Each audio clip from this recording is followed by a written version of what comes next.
Brynjolf, the time has come to decide Mercer's fate. Until a new guildmaster is chosen, the decision falls to you. Aye, lass. And I've come to a decision.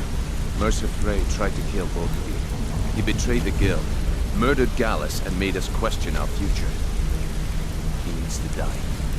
We have to be very careful, Brynjolf. Mercer is a nightingale, an agent of Nocturnal. It's all true. Everything I heard in the stories. The Nightingales, their allegiance to Nocturnal, and the Twilight Sepulchre. That's why we need to prepare ourselves and meet Mercer on equal footing. Just outside of Riften, beyond the southeast gate, is a small path cut up the mountainside. At the end of that path is a clearing and an old standing stone. I'd ask you both to meet me there.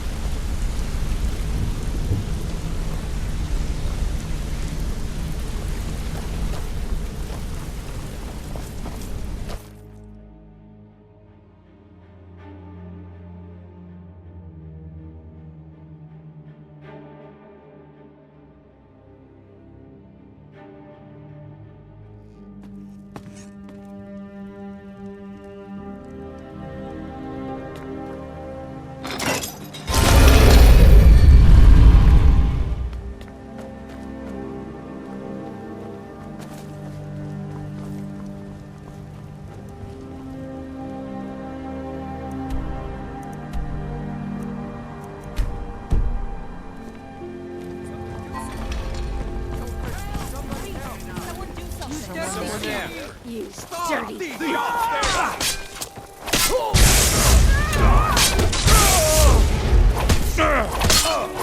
That's all you got? No sign of it.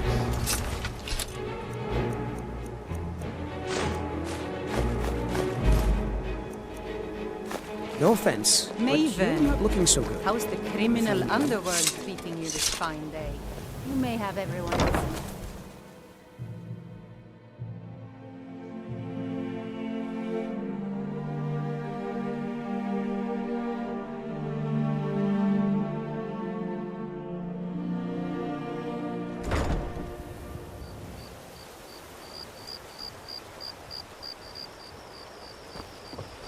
You see those warriors from Hammerfell?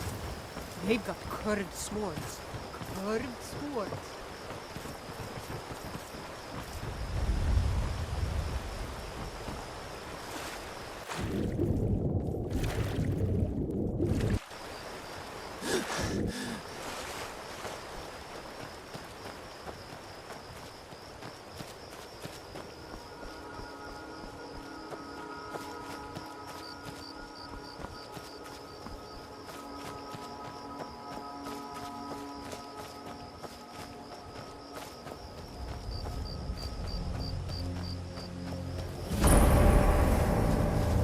I'm glad you're here.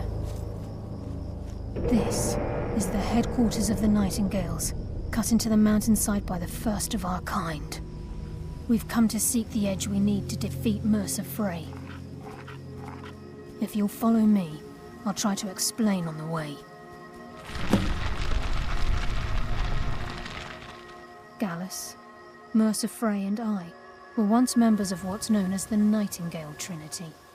The Trinity disbanded 25 years ago when Mercer Frey betrayed us by slaying Gallus and dumping his body in the ruins of Snowvale Sanctum. Indirectly, the Trinity is usually selected from the ranks of the Guild, although its existence is a closely guarded secret.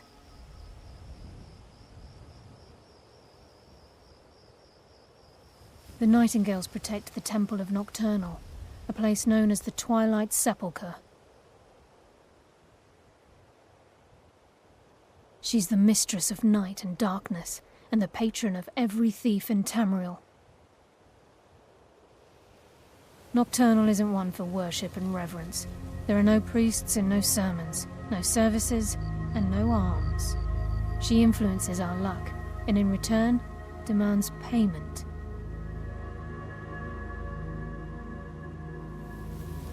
You're closer to understanding than you realize.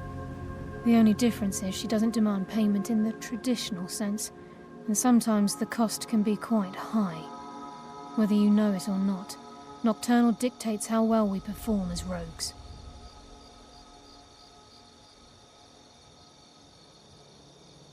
Again, you have to think differently. Haven't you ever noticed how our luck behaves? Like a novice picking an impossible lock, or a blind man suddenly turning to face you as you reach for his pocket. It's through these subtle means that Nocturnal influences us. Nocturnal's whim is the greatest mystery to everyone. There have been volumes written on the subject. Does she exact payment when we die? When we suffer? Does she revel in our misery? No one knows. The return certainly seems worth the risk, though. From the moment you were struck with my poisoned arrow at Snowvale Sanctum, my path changed its course. Perhaps I couldn't bring Mercer back alive, but together, we were able to clear my name and to put Gallus's memory to rest.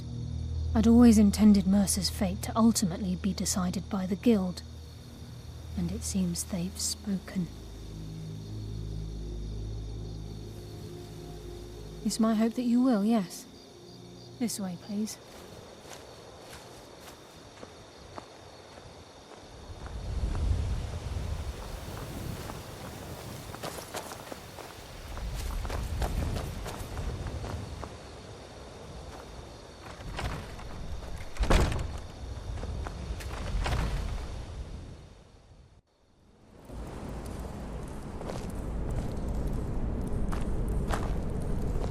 So this is Nightingale Hall.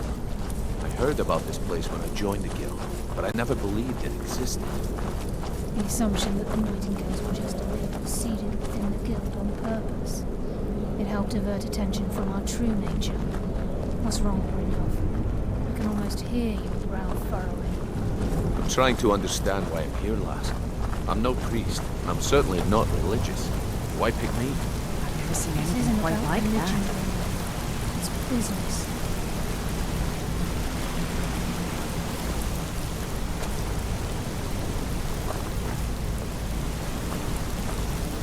It's just ahead. This is Nightingale Hall. We're the first of the many missions to set foot on Suffolk.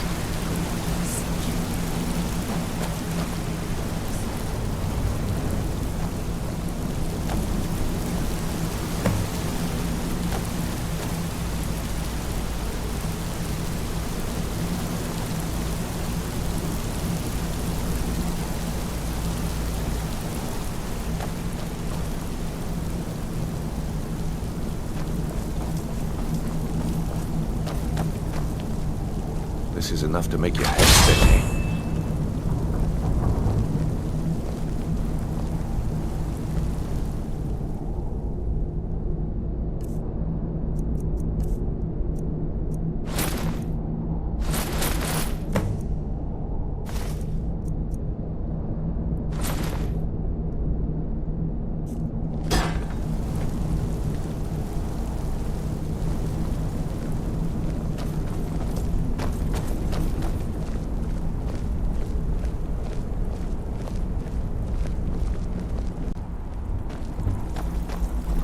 You appear ready for Okay, the lass. oath. We've got these get-ups on. Now what?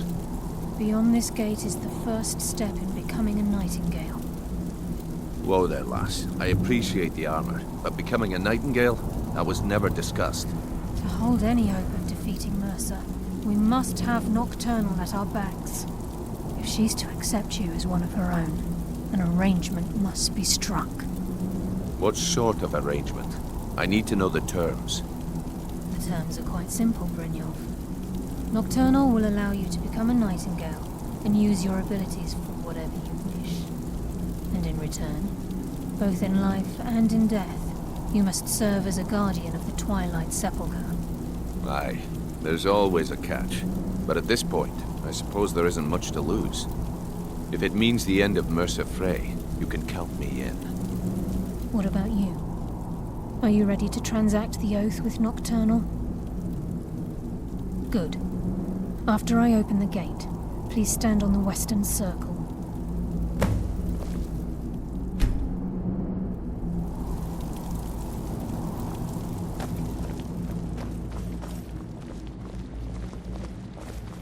I think we should trust the lass and take the deal.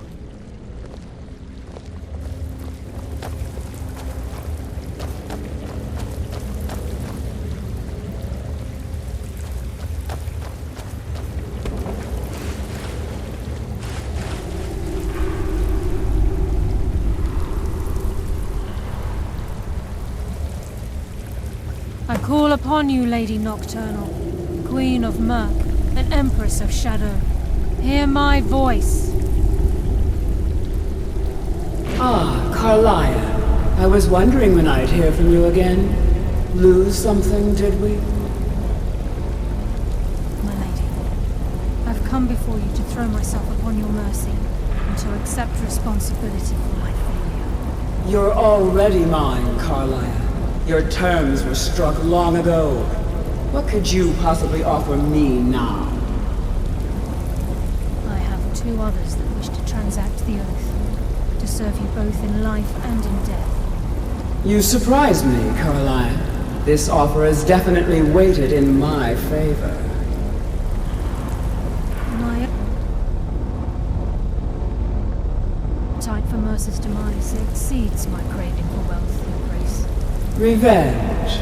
How interesting. Very well. The conditions are acceptable. You may proceed.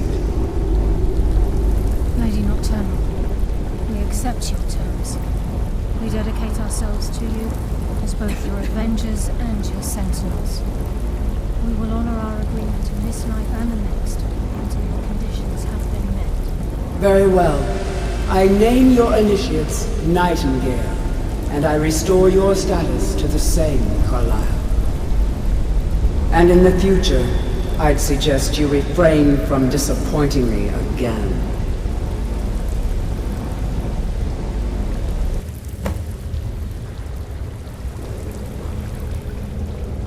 Now that you've transacted the oath, it's time to reveal the final piece of the puzzle to you.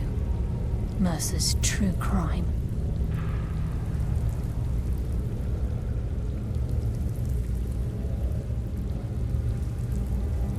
Mercer was able to unlock the Guild's vault without 2 keys because of what he stole from the Twilight Sepulchre, the skeleton key.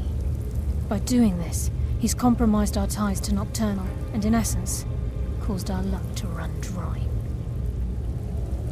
Well, yes, but the key isn't only restricted to physical barriers.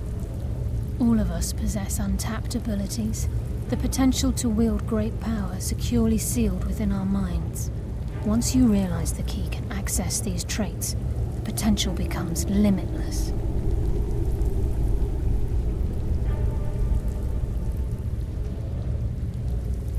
Although it would benefit the Guild more than you can imagine, in the end it would do more harm than good. If the key isn't returned to its lock in the Twilight Sepulchre, things will never be the same for the Guild. As time passed, our luck would diminish to the point of non-existence. And whether you know it or not, our uncanny luck defines our trade. Very true. In our line of work, it's quite rare we set out to return a stolen item to its rightful owner. Before we depart, Brynjolf has some business to discuss. I suggest you listen to him. Listen, lad. There's one last piece of business we need to settle before we go after Mercer. The leadership of the Guild. Carlia and I had a long discussion before you arrived here. Thanks to your efforts, Mercer's treachery has been exposed. After we deal with him, all that remains is restoring the Guild to its full strength. As a result, we both feel that you have the potential of replacing Mercer as leader of the Thieves' Guild. Listen, lad. There's one last piece of business we need to settle. Carlia and I, thanks to you. As a result, we both feel that you have the potential of replacing Mercer as leader of the Thieves' Guild. I've been at this game a long time, my friend. A long time. I've stolen trinkets from nobles and framed priests for murder. I'm good at what I do, maybe even one of the best, but it's all I know. I've never been one to lead. Never desired it, never cared for it. Don't want it. Well, we have a bit of an errand to run before your coronation, so don't get sentimental on me now. Then it's decided. When this is all over and Delvin's contacts assure me that we've regained our footing in Skyrim, we'll handle the details. Until then, we have quite the task ahead. I've been poring over the plans you brought us, and I'm convinced the eyes of the Falmer are in the Dwarven ruins at Erkenthand. Karlaya and I will meet you there. Prepare yourself, lad. This will be a fight to remember. Aye, and some of what Karlaya said is starting to make sense. Mercer may have damaged our reputation and raided our coffers, but this goes well beyond even his twisted form of larceny. Old Delvin kept calling it a curse, and we all laughed at him. Looks like the joke's on us. If you would have asked me that yesterday, I'd have said no, but now I think our chances have improved. Look, call me crazy if you like, but I trust Karlaya. I don't think she'd lead us down a suicidal path. Besides, I'd rather die with some of Mercer's blood on my blade than spend the rest of my life regretting that I ran the other way. Until next we meet, lad.